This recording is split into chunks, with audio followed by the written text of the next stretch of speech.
সকল দাদা ভাই দিদি ভাইকে যিশু খ্রিস্টের নামে ওয়েলকাম। যতজন জুড়ছেন জুড়ুন, আর ঠিক 2 মিনিট বাদে শুরু করব। ভয়েস ক্লিয়ার আছে, চেক করলাম। আজকে সুন্দর একটা বিষয় আছে, আমরা সেটা নিয়ে আলোচনা করব এবং অনেক কিছু শিখতে পারবো আমরা ঈশ্বরের কাজ করার জন্য, বা ঈশ্বরের রাজ্যে আমরা কি করে এগিয়ে যাব। আজকে এই বিষয় থেকে আমরা দেখব।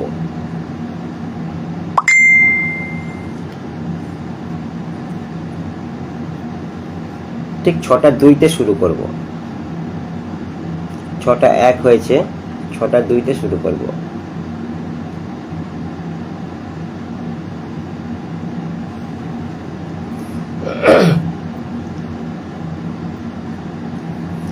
যারা যারা জুড়ছেন, পাপিয়া গিরি, আচ্ছা শিলিগুড়ি থেকে সিস্টার, জয় যিশু। পাপিয়া দি, আজকে আমি আছি বেহালাতে। আমাদের এক ভাই আছে কৃষ্ণ দাস, ওনার বাড়ি থেকে লাইভে আমি এসেছি। ওনার বাড়িতে আজকে ফেলোশিপ আছে, তো আমি এসেছি ওনার বাড়িতে। তো ফেলোশিপই হচ্ছে, আর লাইভও বাক্য প্রচার হবে। ঠিক আছে, অলরেডি 6:02 হয়ে গেছে, তো আমরা শুরু করব। তার আগে ছোটো করে প্রার্থনা করি, তারপর আমরা শুরু করব। ঠিক আছে। উইন্ড जय मसीह पास्टर जी। अच्छा ठीक है, बिहार থেকে पटना। जय मसीह ब्रदर। अच्छा ठीक है, मैं छोटा सा प्रे करता हूँ, उसका बाद में वचन में जाऊँगा। प्रे करूँ। सृष्टिकर्ता पिता, आपको धन्यवाद देते हैं। धन्यवाद प्रभु आज के समय के लिए पिता। आपने जो भी आज वचन चुना है पिता, आपको हम लोग को सिखाने के लिए, या आप जितना भी भाई बहन ऑनलाइन में जुड़ रहे हैं उन सबको भी सिखाने के लिए, तो उस वचन के द्वारा आज हम लोग को आप मजबूत कीजिए, और उस वचन के द्वारा हम लोग को आप शिक्षा दीजिए जो आपका राज्य का, आपका किंगडम का क्या प्लानिंग है, आप किस तरह से काम करने के लिए आपको चेले लोग को, आपको शिष्य लोग को आप बोल के गए थे। तो आज हम लोग देखेंगे वचन के द्वारा। तो आप जितना भी भाई बहन ऑनलाइन जुड़ रहे हैं पिता, और जितने भी जुड़ेंगे सबको आशीष कीजिए, और इस वचन के द्वारा सबको आप तैयार कीजिए, बाकी समय का भाग लीजिए। प्रभु यीशु का नाम से प्रार्थना करते हैं, आमीन। देखिए आज का जो हेडलाइंस मैंने दिया था ग्रुप में, और वह मैंने लिखा था जे आप कैसे प्रभु यीशु का चेला बन सकते हो व शिष्य बन सकते हो। देखिए बाइबल में ऐसा बहुत चीज़ है जो हम लोग को जानना बहुत जरूरी है। एक तरफ से ऐसे भी बोला जाए, जब बहुत माता पिता बच्चे लोग को शासन करते हैं, बच्चे लोग को बोलते हैं ये मत करो, ये मत करो, ये मत करो, लेकिन क्या करना चाहिए ये बच्चे लोग को नहीं बोलते।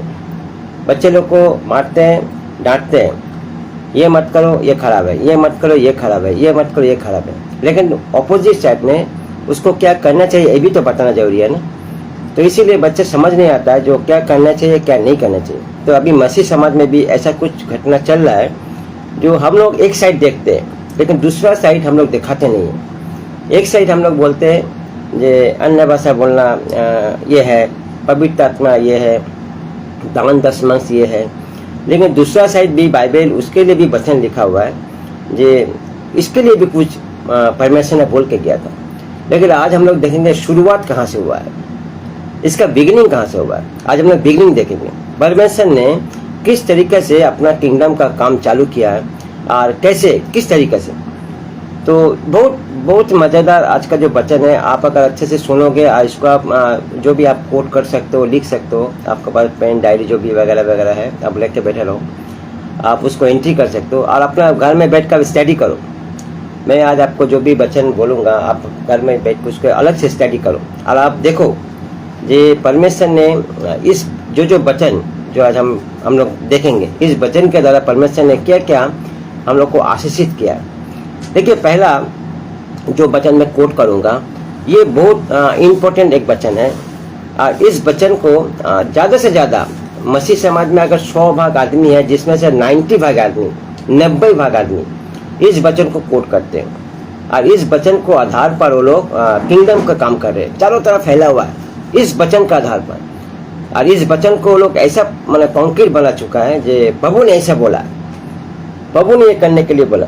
ऑब्वियसली प्रभु ने बोला, लेकिन प्रभु का बोलने का तरीका क्या था, अभी आप लोग काम करने का तरीका क्या है, ये दोनों में बहुत फर्क है, बहुत अंतर है। प्रभु ने वचन में जो शिक्षा दे के गया है, अभी का जो शिक्षा है, ये दोनों में बहुत अंतर है, बहुत डिफरेंस है।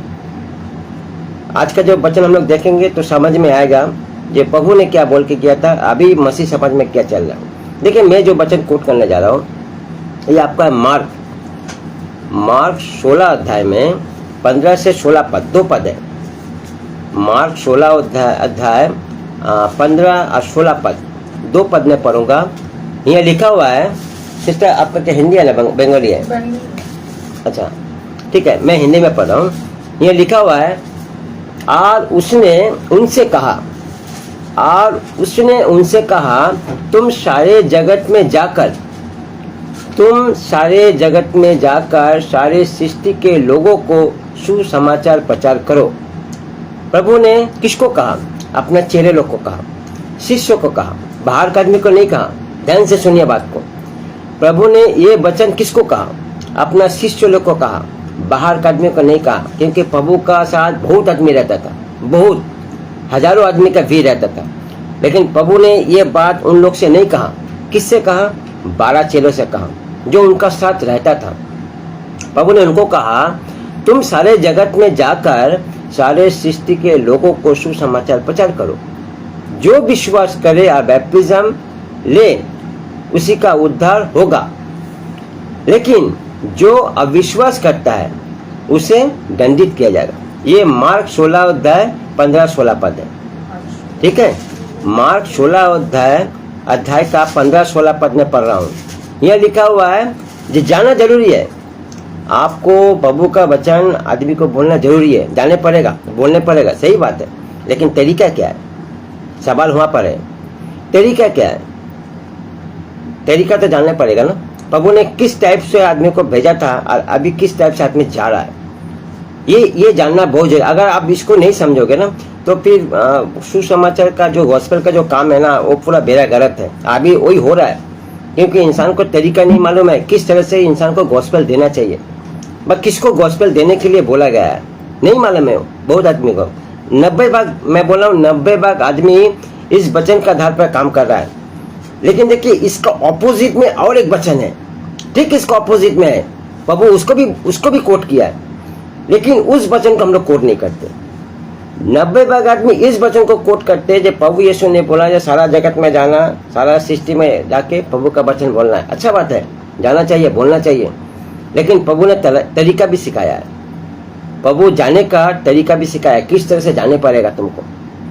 देखिए, मैं वो जो ऑपोजिट सेकंड पार्ट में उसको भी पढ़ रहा हूँ। इस वचन को ध्यान से सुनिए।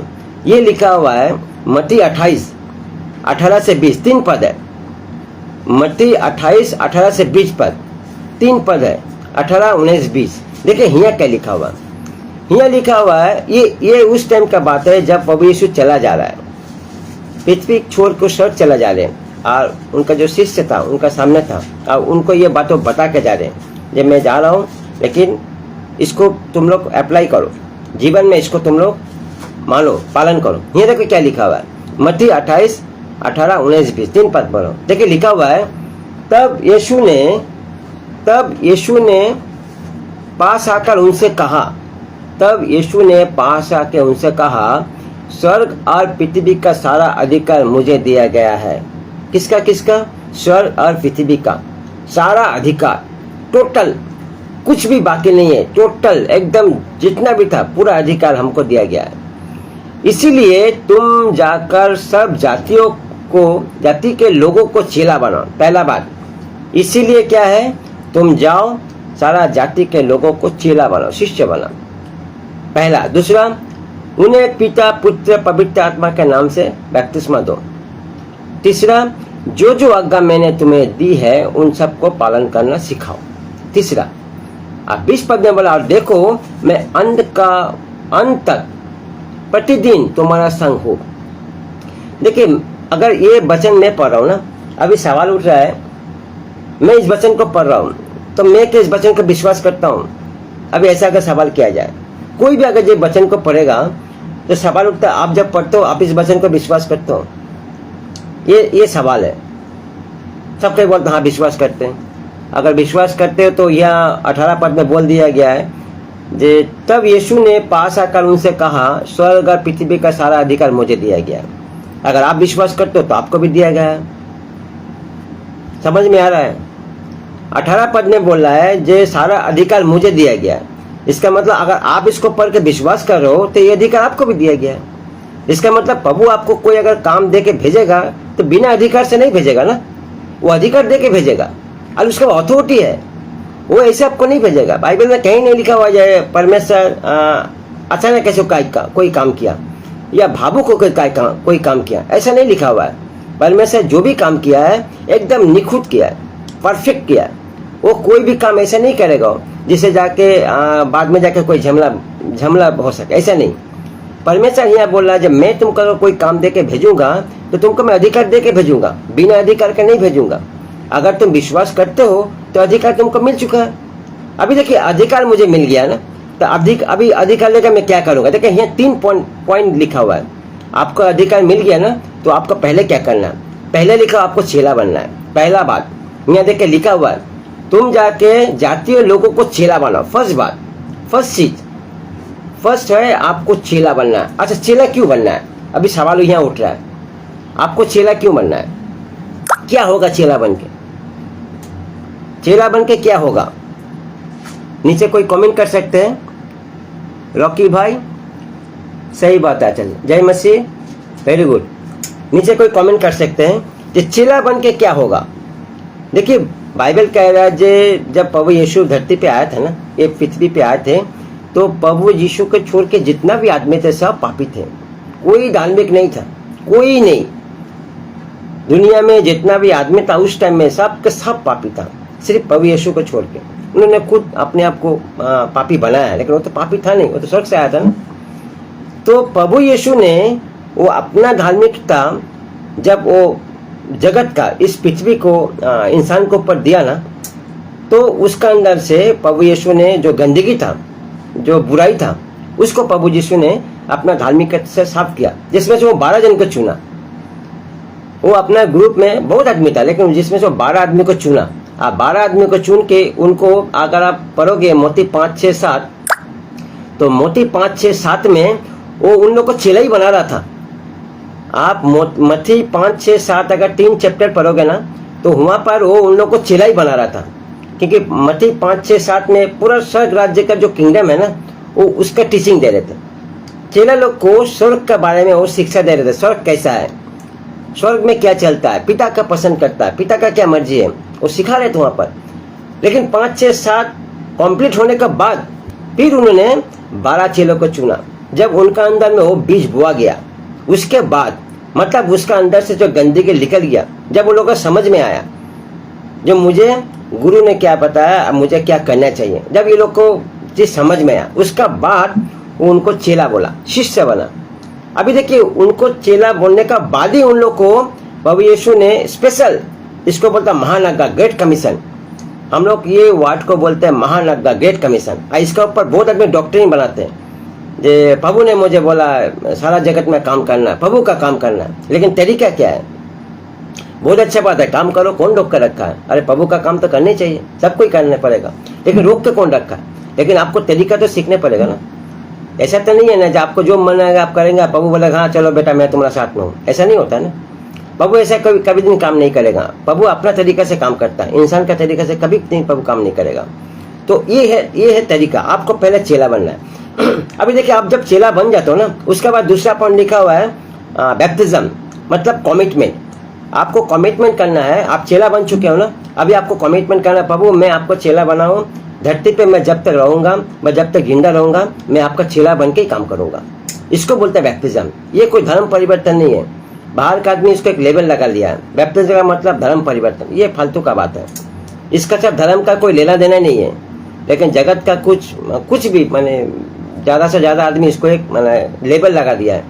जो बैप्टिज्म का अर्थ होता है धर्म परिवर्तन, ये फालतू का बात है। बैप्टिज्म का अर्थ है कमिटमेंट। यहाँ प्रभु बोला अगर आप चेला बनते हो ना, तो आप कमिटमेंट पूरा करो मेरा, आप बोलो मेरे सामने आके, जब आप मेरा चेला बन के काम करोगे, मेरा जो वचन मैंने तुमको सिखाया है वो वचन आप दूसरों को भी सिखाओगे, खुद भी सीखो, दूसरों को भी सिखाओ, ताकि वो भी दूसरों को सिखाए। सच्चाई का वचन, मार्ग, उजाला का वचन, स्वर्ग जाने का वचन, धार्मिकता का वचन, प्रेम का वचन, जो प्रभु ने हम लोग को सिखाया।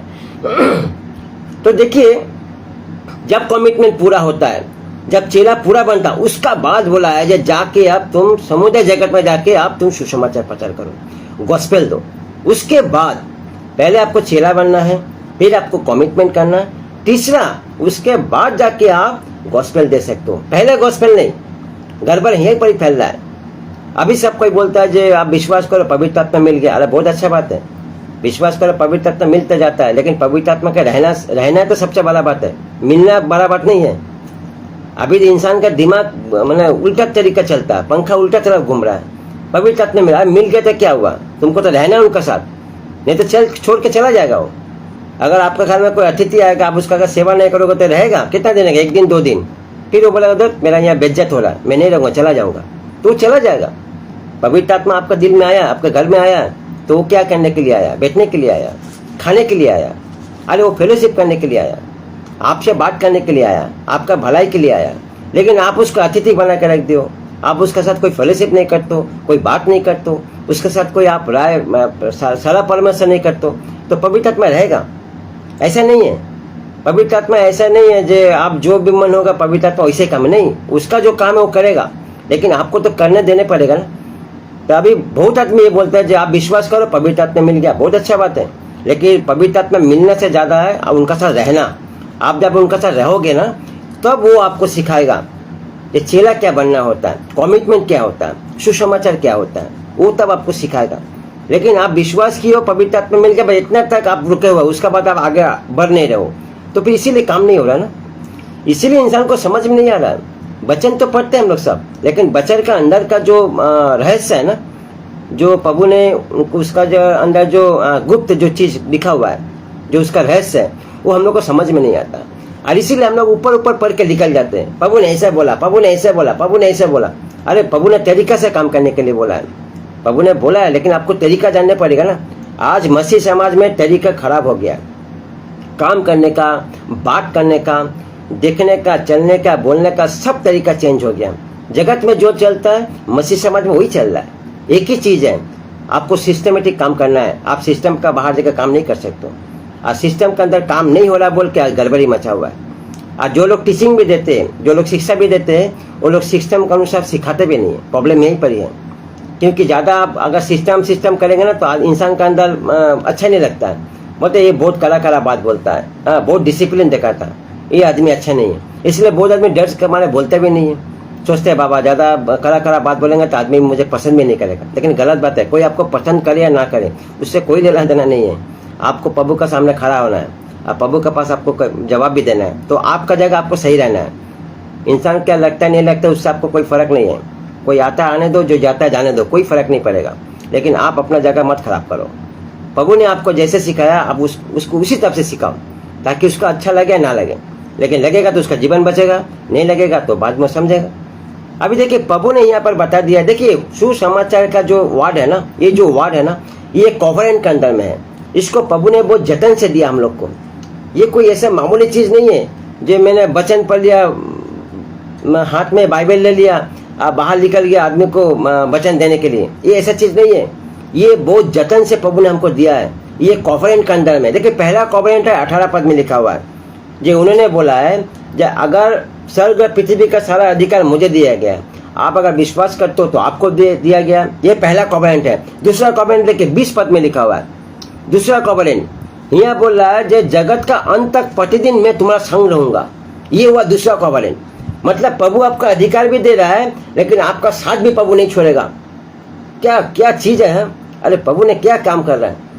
वो आपको अधिकार भी देगा, लेकिन आपका साथ भी वो नहीं छोड़ेगा। आप जब जाओगे प्रभु का काम करने के लिए ना, तो आपका साथ में रहेगा, वो आपको अकेला नहीं छोड़ेगा।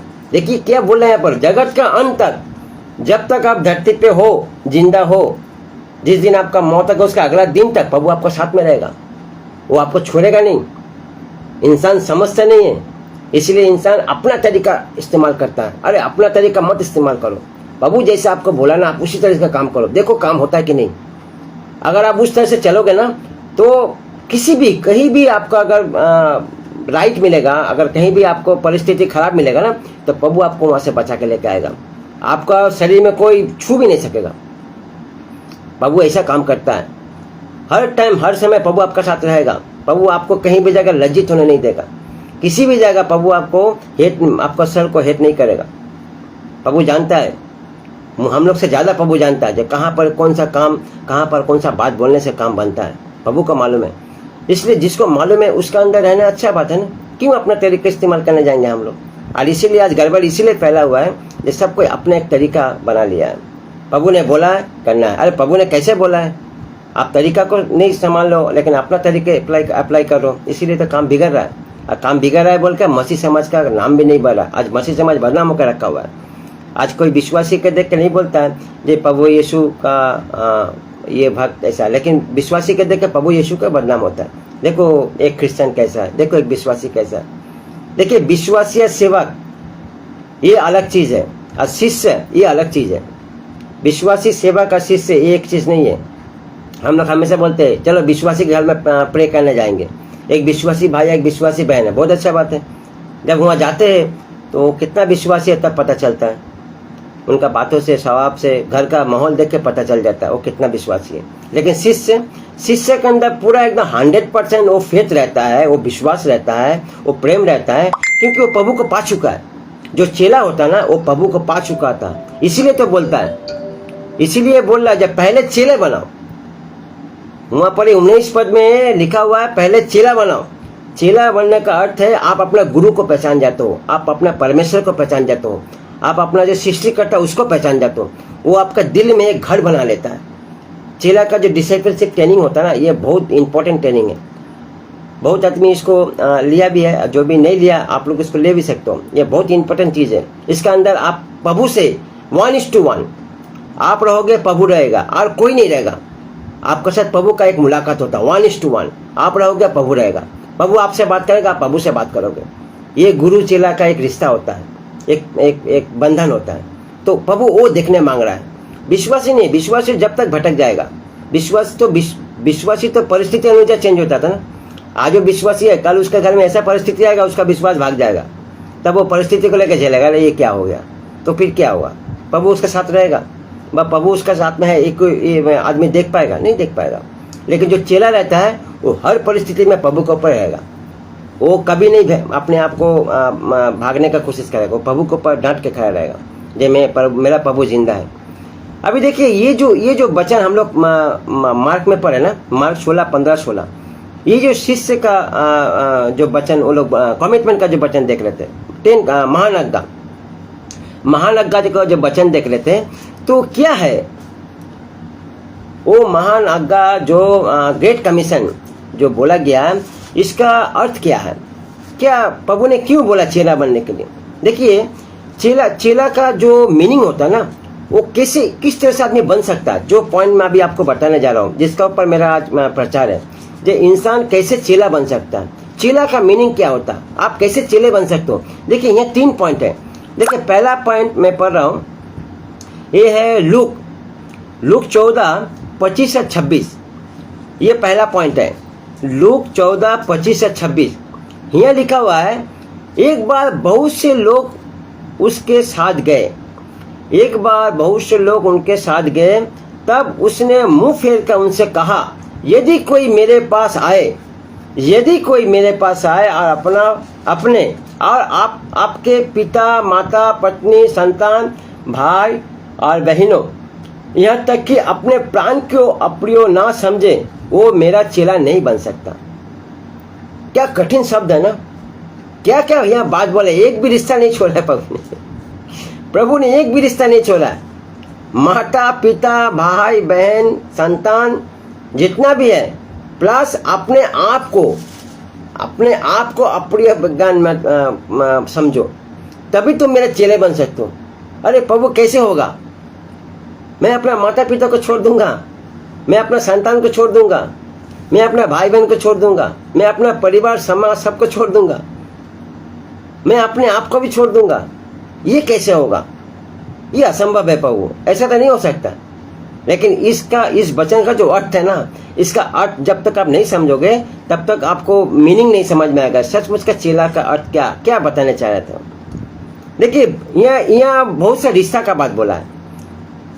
पहला बात बोला है जो एक बार बहुत से लोग उनके साथ गए, मतलब प्रभु का साथ जब बहुत आदमी था, जब प्रभु यीशु ने बहुत फेमस हो गया था धरती पे, सबको मालूम हो गया यीशु मसीह एक बंदा है जिसका पास जाने से चंगाई मिलता है, आशीष मिलता है, खाना मिलता है, कोई चीज़ का प्रॉब्लम नहीं है, चलो उसका साथ में रहेंगे।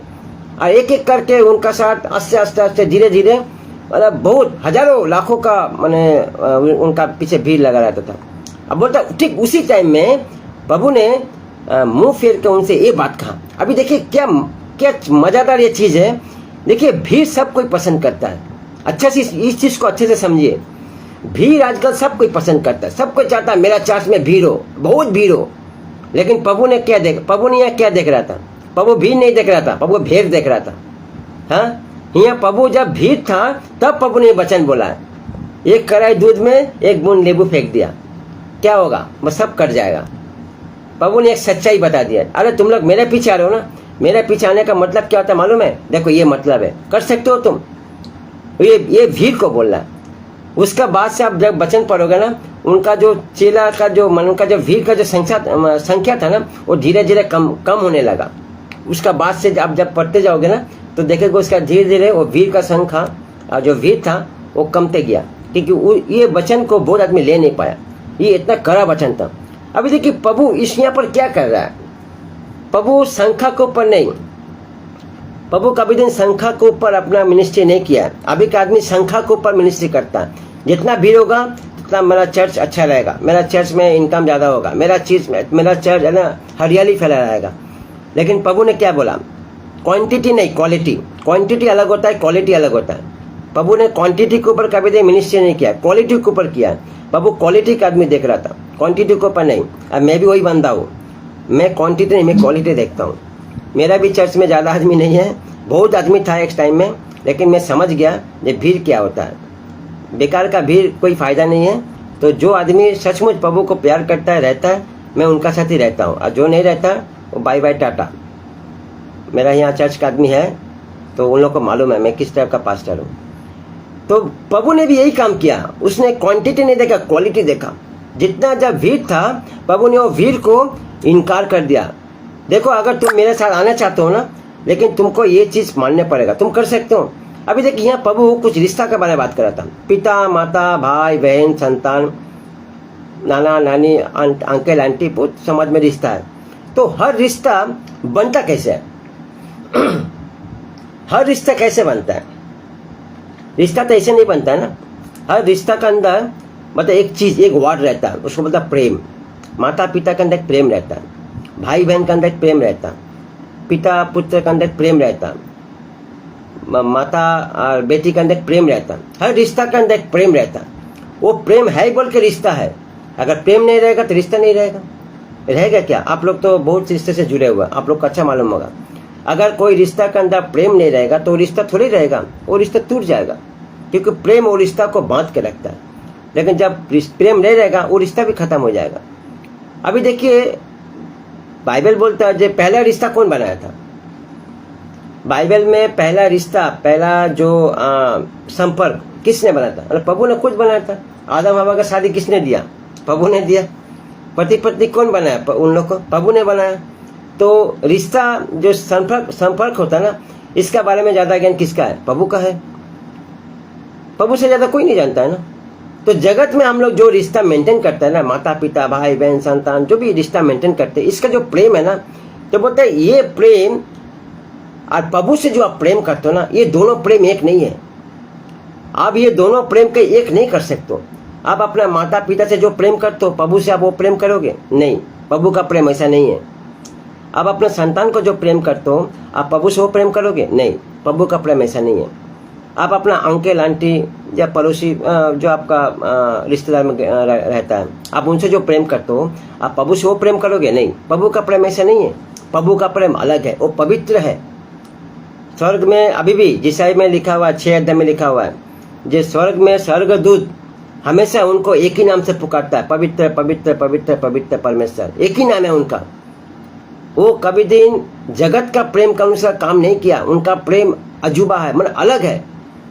उनका प्रेम का साथ आप किसी भी प्रेम को आप रख नहीं सकते। कोई भी प्रेम उनका प्रेम का सामने नहीं रह पाता, वो ठाई नहीं मिलेगा, उसका स्थान नहीं मिलेगा। उनका प्रेम इतना पवित्र है, इसीलिए लिखा हुआ जगत का ऐसा प्रेम किया, वो प्रेम का नाम नहीं दिया, ऐसा प्रेम किया जो प्रेम को आप कोई नाम नहीं दे सकते, आप उसको माप भी नहीं सकते। उनका प्रेम ऐसा था। उन्होंने जगत का ऐसा प्रेम किया, अपना एक बेटा को दे दिया, अपना एकलौता बेटा बोला। मतलब आप उस प्रेम का साथ जगत का कोई भी रिश्ता का प्रेम आप रख नहीं सकते। इसलिए बोला है जे बाइबल में ये जो वचन बोला ना, कि आप जो करते हो घर में, जिसको जो प्यार करते हो और आप मुझसे जो प्यार करते हो, ये प्यार एक नहीं होना चाहिए। अगर होगा तो गड़बड़ी है, इसीलिए तो गड़बड़ी फैल रहा है, इसीलिए गड़बड़ी फैल रहा है। प्रभु का प्यार और इंसान का प्यार एक नहीं है, कभी नहीं हो सकता। इंसान का प्यार स्वार्थी है, इंसान का जो प्यार है ना वो स्वार्थी है। इंसान हमेशा लाभ देखता है, बेनिफिट देखता है, रिश्ते में भी देखता है। ये आप अगर कोर्ट में जाओगे तो कोर्ट में आपको पता चल जाएगा, जो कोर्ट में कितना फाइल, किस तरह का केस कोर्ट में जमा हुआ है, सब इसी में जुड़ा हुआ है। संपत्ति का केस है, भाई बहन का केस है, माता पिता का केस है, रिश्तेदार का केस, सब इसी का प्रेम का अभाव है। इसलिए तो मत्ती 24 में लिखा हुआ है, जो जगत में अधर्म के खातिर में आदमी का प्रेम शीतल हो जाएगा। लास्ट टाइम में जब जगत का अंत होने जाएगा ना, तो इंसान का प्रेम ठंडा पड़ जाएगा। इसलिए लिखा हुआ है, जितना दिन जाएगा इंसान का प्रेम धीरे धीरे ठंडा पड़ जाएगा, और वो लोग अपना तरीका से कुछ करने का कोशिश करेगा, और जो प्रभु को कबूल नहीं है। इसलिए प्रभु देखे यहाँ ऑलरेडी बोल चुका है, आप मेरा चेला बन सकते हो। आप बनने का कोई इसके लिए कोई ये नहीं है। आप अगर बनना चाहते हो आओ, कोई प्रॉब्लम नहीं है, लेकिन आपको इस वचन के अनुसार आपको मानने पड़ेगा। आप घर में जो माता को प्रेम करते हो वो प्रेम मेरा साथ मत करो। आप घर में जो पिता को प्रेम करते हो वो प्रेम मेरा साथ मत करो। आप घर में जो बच्चों को प्रेम करते हो वो प्रेम मेरा साथ मत करो, क्योंकि मेरा प्रेम अलग है, मैं पवित्र हूँ। अब मैं तुमको जिस तरह से प्रेम किया हो उस तरह से तुम भी मुझे नहीं कर सकते हो। इसलिए वो वचन बोल रहा है, जे सब कुछ एक तरफ, सारा रिश्ता एक तरफ, सारा संबंध एक तरफ, और प्रभु एक तरफ। आप जब भी कोई काम करो सबसे पहले स्थान प्रभु का होना चाहिए। जिंदगी में आप अगर मसीह हो, अगर आप चेले बन रहे हो, चेला बन चुके हो, आपका जीवन में सबसे पहला स्थान मुझे प्रभु का होना चाहिए। माता पिता का नहीं, संतान का नहीं, कोई भाई बहन का नहीं, कोई काका काकी माँ अंकल आंटी का नहीं, कोई किसी का भी नहीं। आपका जिंदगी की शुरुआत पहला लाभ, फर्स्ट लाभ मुझे प्रभु के साथ होना चाहिए। आपको पहला स्थान प्रभु का देने पड़ेगा हर टाइम, जब तक आप जिंदा हो। आप प्रभु यही चाहता है। इसलिए बोला, जब तक तुम अपना माता पिता भाई बहन काका काकी माँ अंकल आंटी जो भी है सबको इनकार नहीं करते, इवन खुद को भी बोला है, आप खुद को भी अप्रिय ज्ञान नहीं समझोगे ना तो आप मेरा चेला नहीं बन सकते हो।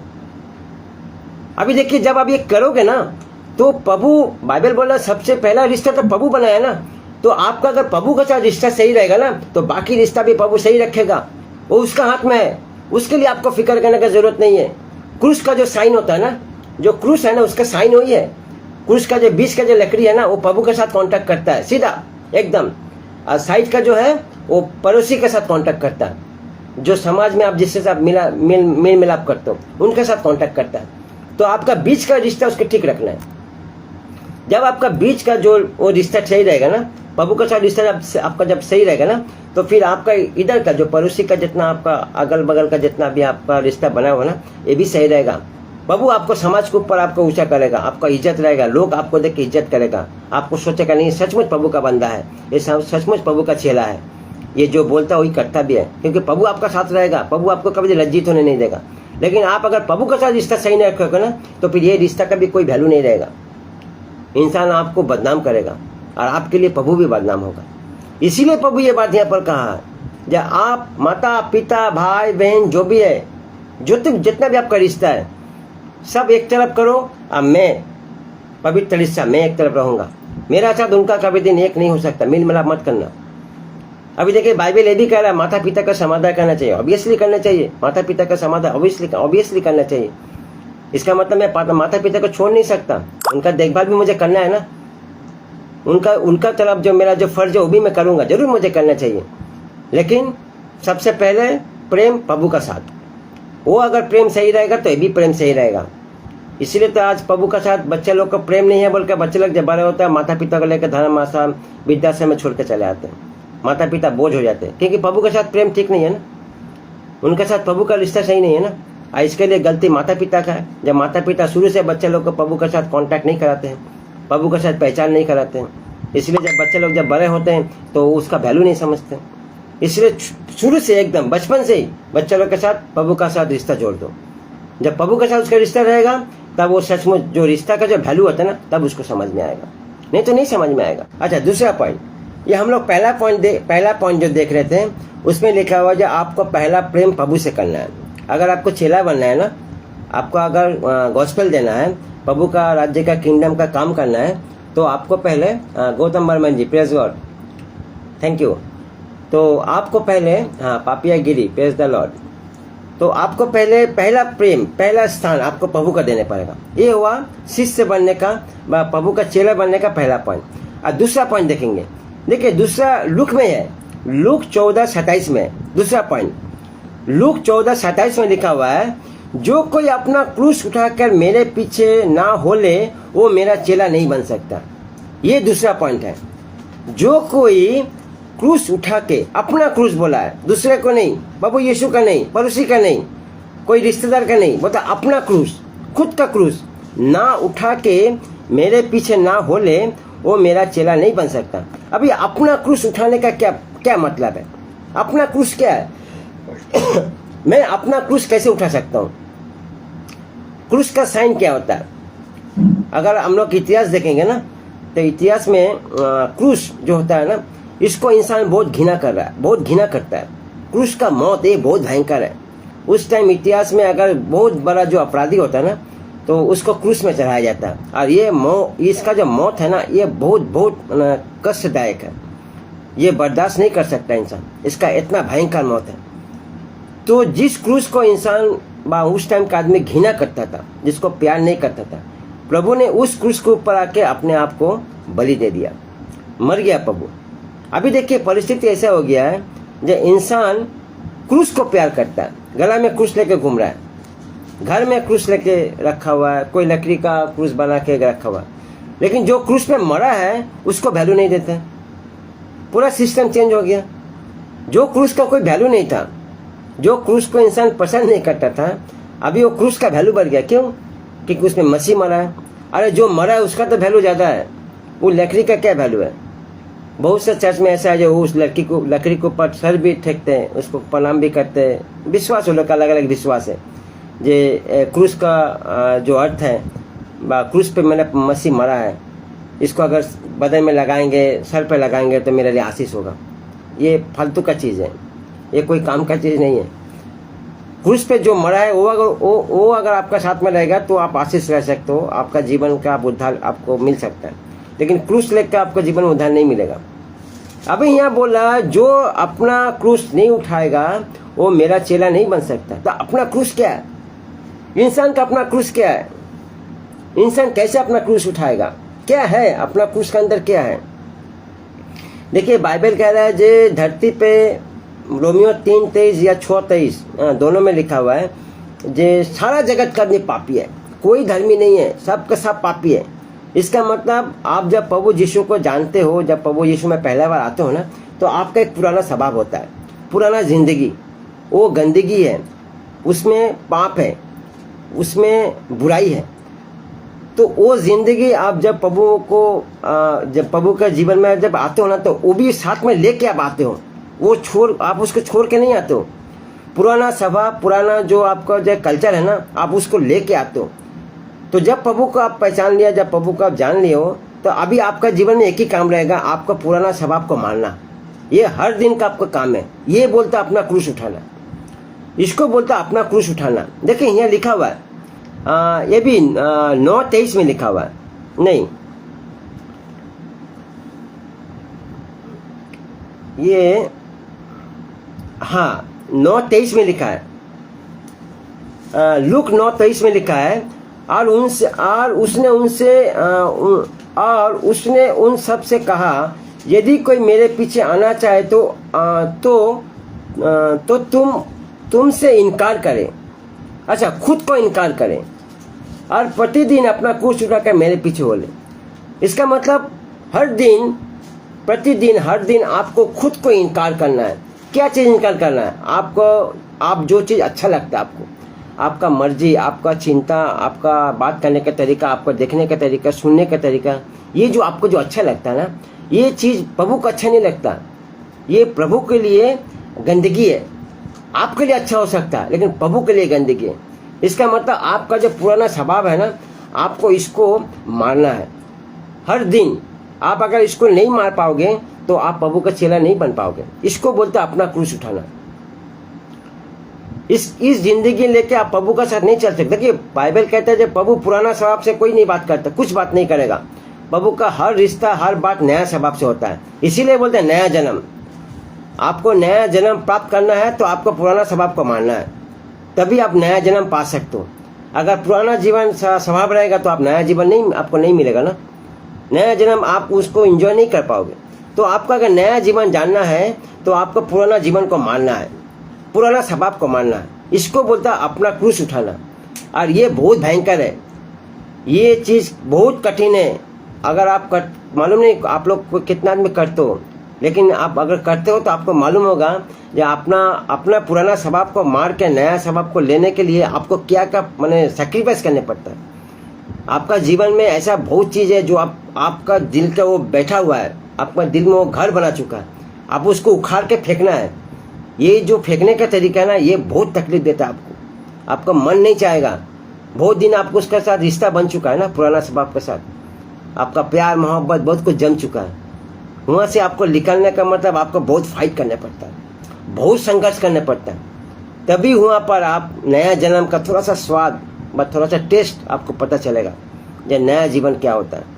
और उस टाइम मन में एक शांति, एक फील भी आएगा, जहाँ मैंने प्रभु के लिए कुछ किया हूँ, प्रभु मुझसे अपना किंगडम के लिए कुछ करवाया है। दोनों टाइप आपको महसूस होगा। यहाँ पर दूसरा पॉइंट यही बात बोल रहा है, जब अगर आप अपना क्रूस को नहीं उठाओगे तो आप अपना मेरा चेला नहीं बन सकते। अपना क्रूस उठाने का मतलब है अपना पुराना स्वभाव को मारना और नया जो स्वभाव है उसको बड़ा करना। और पुराना स्वभाव का आपको हर दिन मानना, हर दिन आपका साथ संघर्ष होगा पुराना स्वभाव के साथ। एक दिन दो दिन नहीं, आप जब तक जिंदगी आप जी रहो, जितना दिन आपका जीवन है उस दिन तक आपका साथ संघर्ष रहेगा पुराना स्वभाव का। लेकिन वो आपका साथ में है, वो आपको छोड़ेगा नहीं। और वो सिर्फ मौका का तलाश होता है, सिर्फ मौका का तलाश में रहता है। वो थोड़ा सा भी उसका मौका मिल जाएगा ना, वो अपना रूप दिखा देगा। वो गुस्सा का अंदर हो, प्यार का अंदर हो, कोई बेनिफिट का अंदर हो, कुछ भी हो, वो अपना रूप दिखा देगा। और वो बहुत भयंकर है, पुराना स्वभाव बहुत भयंकर है। और आप पुराना स्वभाव लेकर स्वर्ग नहीं जा पाओगे, वहाँ पुराना स्वभाव एंट्री है ही नहीं। आपको नया स्वभाव लेकर जाना है, तो आपको नया स्वभाव चाहिए तो पुराना को मानना है। और पुराना को मानना है, इसीलिए आपको क्रूस, हर दिन अपना क्रूस उठाना, इसको बोलते अपना क्रूस उठाना। ठीक है। अभी देखिए तीसरा पॉइंट, शिष्य बनने का तीसरा क्या पॉइंट है। पहला देखा है मैंने, हम लोग देख रहे थे जे फर्स्ट प्रेम प्रभु को दो। दूसरा हम लोग देख रहे थे जे अपना क्रूस उठाओ, मतलब अपना पुराना जीवन को, पुराना स्वभाव को डेली मारो, एवरी डे, हर दिन मारो।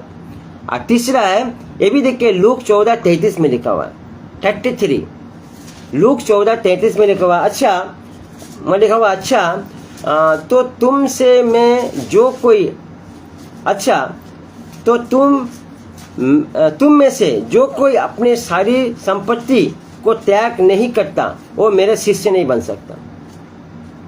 ये भी बहुत भयंकर चीज है। सारा संपत्ति का मतलब क्या होता है? रुपया पैसा। सारा संपत्ति का मतलब क्या होता है? जगह जमीन। सारा संपत्ति का मतलब क्या होता है? देखिए प्रभु ने ये भी कह रहा है जे जो भी कोई धरती पे आता है ना, वो कभी दिन कोई अपना मर्जी से कुछ ठीक करके नहीं आता। जब मेरा परिवार कैसा होगा, मेरा माता पिता कैसा होगा, मेरा घर कैसा होगा, वो कभी दिन ठीक करके नहीं आ पाएगा।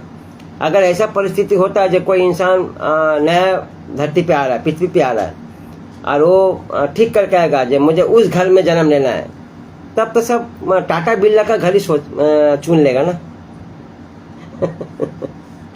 यहाँ भी कुछ सिस्टर लोग बैठा हुआ है, मैं उन लोग से बोल रहा हूँ, अगर ऐसा कोई सोच के आएगा ना तो सब कोई टाटा बिरला का घर ही सोचेगा, कोई गरीब का घर नहीं सोचेगा ना। सब कोई बोलेगा मुझे टाटा बिरला का घर में जन्म लेना है, वहाँ कोई चीज़ का कमी नहीं है, वहाँ मैं बिंदास अपना लाइफ एंजॉय कर सकता हूँ। लेकिन प्रभु ने वो सिस्टम रखा ही नहीं। इसका मतलब आप अगर धरती पे आ रहे हो ना तो आप अपने मर्जी से नहीं, वो प्रभु का मर्जी से होगा। प्रभु ठीक करके भेजता है आपका माता पिता कौन होगा, भाई बहन कौन होगा, पड़ोसी कौन होगा, रिश्तेदार कौन होगा, ये प्रभु का काम है, आपका काम नहीं है।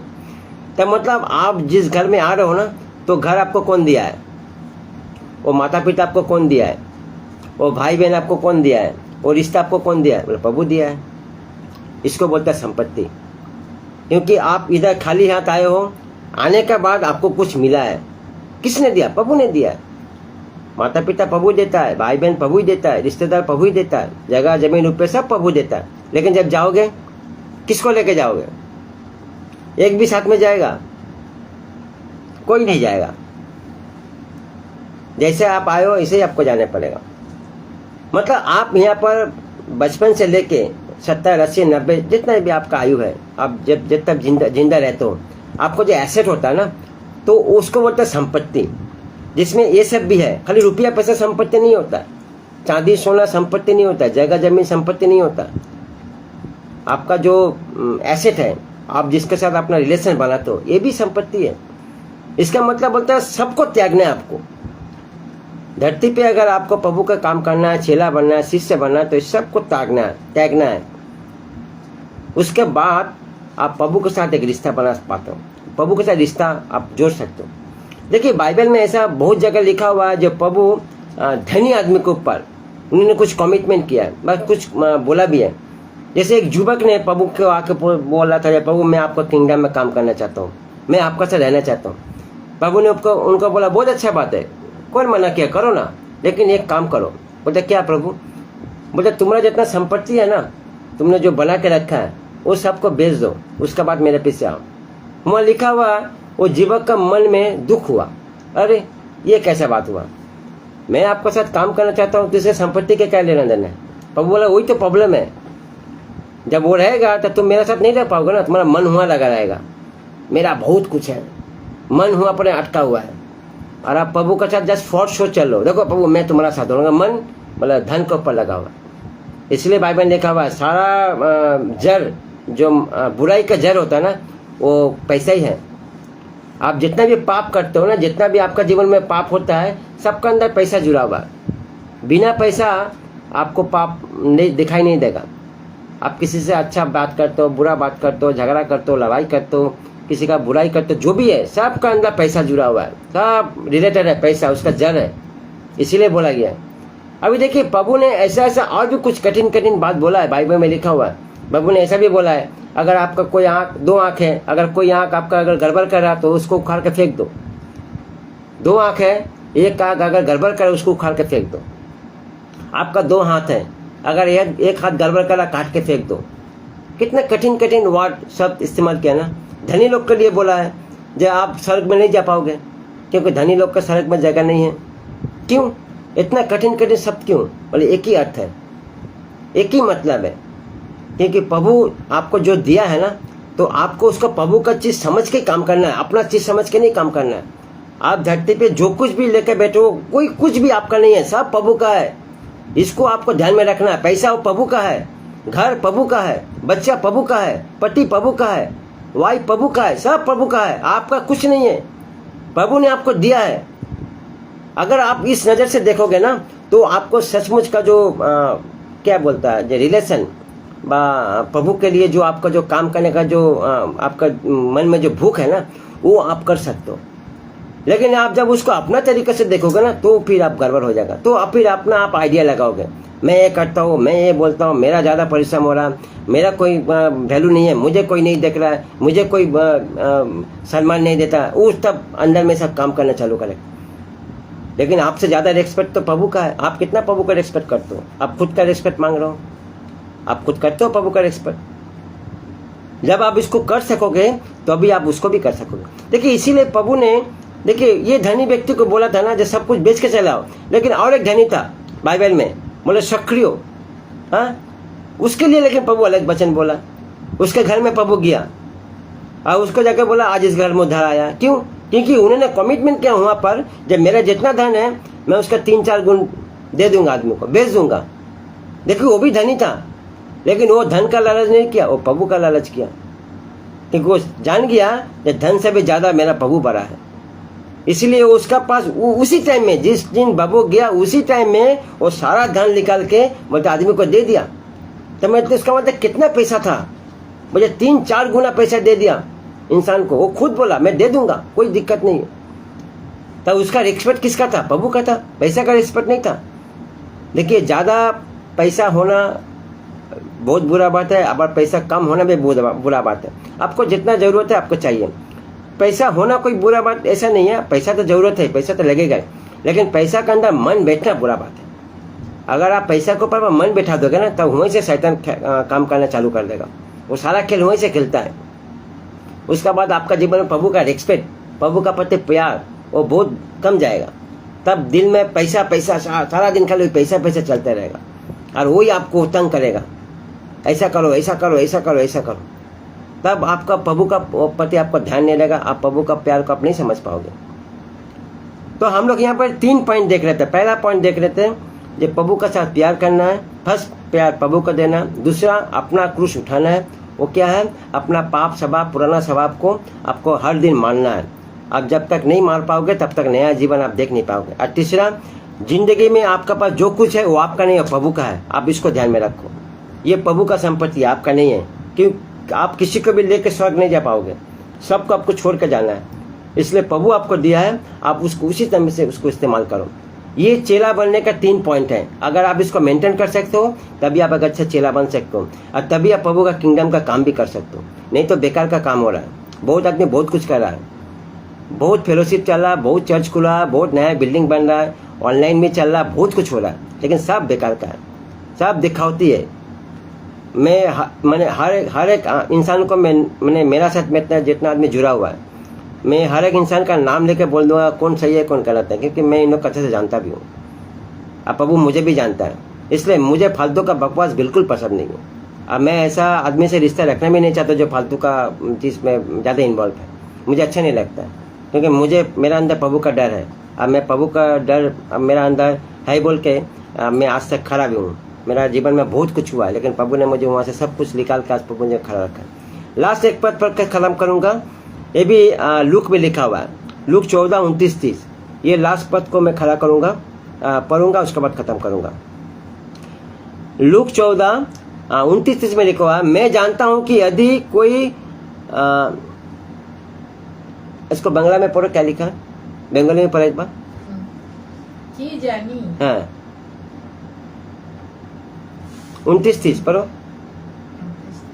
14 हाँ কি জানি হ্যাঁ ভক্তিমূল সবাই ভক্তিমূল হ্যাঁ সবাইকে পর যদি সে হ্যাঁ সমাপ্ত করিতে না পারে হ্যাঁ হ্যাঁ তবে যত লোক তাহা দেখিবে হ্যাঁ। সকলেই তাহাকে বিদ্রূপ বিদ্রূপ করিতে করিবে। আরম্ভ করিবে। हाँ, इसका मतलब कोई अपना घर का भीत बनाया है, लेकिन घर का भीत बनाने के बाद वो घर का कोई वैल्यू नहीं है, वो घर टूट के गिर जाएगा। सपोज अगर आप कोई घर बनाते हो ना, बहुत पैसा खर्चा करके घर बना रहे हो, लेकिन आप अगर वो घर में खुद नहीं रहोगे तो घर का क्या वैल्यू रहेगा? रहेगा कोई वैल्यू? आप 10-20 लाख रुपया खर्चा करके एकदम आलीशान एक मकान बनाए हो, लेकिन आप घर में खुद ही नहीं रहो, 5-10 साल बाद घर क्या होगा? जंगल बन जाएगा, गंदगी फैल जाएगा। तो फिर इस घर का क्या फायदा? इसलिए बोला जो आपको जो अंदर का घर है ना, ये प्रभु आपको आ गया आपका अंदर में, आप विश्वास क्यों प्रभु आया, बहुत अच्छा बात है, लेकिन उस घर का अंदर अथॉरिटी किसका होना चाहिए? प्रभु का होना चाहिए, जिसको आपने अंदर दिया। अगर प्रभु वहाँ पर मालिक नहीं है, अगर कोई दूसरा मालिक है, तो फिर गड़बड़ है, फिर गड़बड़ है। इसीलिए इंसान बोलता उस आदमी को विद्रूप करेगा, ठट्टा बनाएगा। देखो विश्वासी है लेकिन इसका अंदर प्रभु का कोई गुण नहीं है। देखो ये विश्वासी है लेकिन इसका अंदर प्रभु का कोई काम नहीं है। ये मुंह से जो बोलता है काम कुछ और ही करता है। इसका अंदर नेचर में, स्वभाव में, बात में प्रभु का कुछ दिखाई नहीं देता। तो इसीलिए जो घर प्रभु ने आपको दिया है बनाने के लिए, उस घर का अथॉरिटी मालिक सिर्फ प्रभु होना चाहिए और कोई नहीं। खुद को भी मत बनाओ, आप खुद भी उस घर का मालिक नहीं हो, उस घर का मालिक सिर्फ प्रभु ही है। और जब प्रभु अपना घर का मालिक खुद बनेगा तो प्रभु घर ऐसा बनाएगा ना, उसका जो मजबूती होगा ना, इतना स्ट्रांग होगा जो आपको कोई हिला भी नहीं सकेगा। इसलिए वचन बोला, जो पत्थर के ऊपर घर बनाता है वो घर कभी नहीं टूटता है। आंधी आए, तूफान आए, कुछ भी आए, वो घर कोई हिला भी नहीं पाएगा। पत्थर कौन? प्रभु यीशु। प्रभु जो परमेश्वर का जो बात कर रहा है, उनका बात कर रहा है। जो परमेश्वर के ऊपर निर्भर करता है, जो परमेश्वर के ऊपर खड़ा है, वो घर कोई नहीं, वो घर को कोई हिला नहीं सकता, उस घर को कोई खत्म नहीं कर पाएगा। तो ये आज का जो मैसेज था, ये मैसेज था मेरा, जो आपको चेला बनना है। 3 पॉइंट है, लेकिन ग्रेट कमीशन उसका जो अर्थ है, गॉस्पेल उसका जो अर्थ है, उसका मीनिंग अलग है। सबके लिए गॉस्पेल नहीं है। गॉस्पेल सिर्फ शिष्य के लिए है, चेला लोग के लिए, सबके लिए गॉस्पेल नहीं है। अगर सब कोई गॉस्पेल देने निकलेगा तो गड़बड़ फैल जाएगा। बिना चेला बने, पहले आपको चेला बनना है, फिर आपको कमिटमेंट करना, फिर आपको गॉस्पेल में आपको जाना है, तभी आप सही गॉस्पेल दे पाओगे। क्योंकि आप अगर अपने पति को नहीं जानोगे ना, आप अपना परमेश्वर को नहीं जानोगे ना, तो फिर उसके बारे में कैसे बात करोगे? तो पहले आपको जानना है ना। आप बिना पति को नहीं जाना, बिना परमेश्वर के नहीं जाना, कैसे आप आदमी को बता पाएंगे कैसा है, क्या पसंद करता है, क्या पसंद नहीं करता। तो आप परमेश्वर को नहीं जान लो और अपना तरीका से आप उनको पहचानने का कोशिश करो व बोलने का कोशिश करो, तो गड़बड़ हो जाएगा, क्योंकि परमेश्वर ऐसा नहीं है। ठीक है, सबको धन्यवाद। जितना भी भाई बहन जुड़े हैं, बीच में गड़बड़ हुआ था, बहुत भाई बहन था, अभी तो निकल गया सब। जितना भी भाई बहन है, सबको धन्यवाद। तो मैं छोटा सा प्रे करूँगा, उसका बाद खत्म करूँगा। ठीक है। प्रभु यीशु, आपको धन्यवाद देते पिता, आपका ये सुंदर वचन के लिए। आपने हम लोग को फिर एक बार पिता देखा है, जे आपने किस तरीके से आपने जो शिक्षा दिया था बाइबल का आधार के अनुसार चेले लोग को, और अभी जो शिक्षा चल रहा पिता, ये दोनों में बहुत फर्क है। अभी बहुत इंसान इसको समझ नहीं पा रहे, बहुत मंडली इसको जान नहीं पा रहे। इसीलिए आज चारों तरफ आपका जो काम होना चाहिए पिता, उस तरह से काम नहीं हो रहा है। सब कोई अपना तरीका, अपना मर्जी से, अपना कुछ सोच आपका किंगडम के लिए, आपका राज्य के लिए जब इंसान रख रहा है, तो उस काम में आप साथ नहीं दे पा रहे हो। क्योंकि इंसान का सोच, आपका सोच एक नहीं है। इंसान जिस तरीके से बात करता है, जिस तरह से काम पसंद करता है, आप उस तरह से काम पसंद नहीं करते हो। इसलिए आपका काम करना है तो आपका तरीका से करना पड़ेगा, ये समझना बहुत ज़रूरी है। तो इसीलिए आपने बोला, जो कोई मेरा चेला बन सकता है, व चेला बनना चाहता है, तो इनको ये 3 चीज़ फॉलो करने पड़ेगा। प्रभु धन्यवाद आपको, जो आपने फिर एक बार हम लोग को याद दिलाया, जो सचमुच आपका किंगडम में काम करने के लिए हम लोग को क्या करना चाहिए, क्या नहीं करना चाहिए। जितना भी भाई बहन जुड़ा है पिता, जो वचन के पढ़ा है, देखा है, सबका अंदर पिता आप वो बीज को बो, और उनका अंदर एक ज्वाला दो पिता, ताकि एक भूख उन लोग के अंदर आए आपका किंगडम में काम करने के लिए। जितना भी जिला से, जितना भी शहर से, पटना से, सिलीगुड़ी से, वेस्ट बंगाल पे, और भी जहाँ जहाँ से जिला से आदमी जुड़ा है, सबका ब्लेस करो, आशीष करो पिता। बाकी समय के बाद आपको हाथ में देते हैं। जय मसीह, आमीन। ठीक है, सबको जय मसीह। थैंक यू सबको, और एक बार टाटा।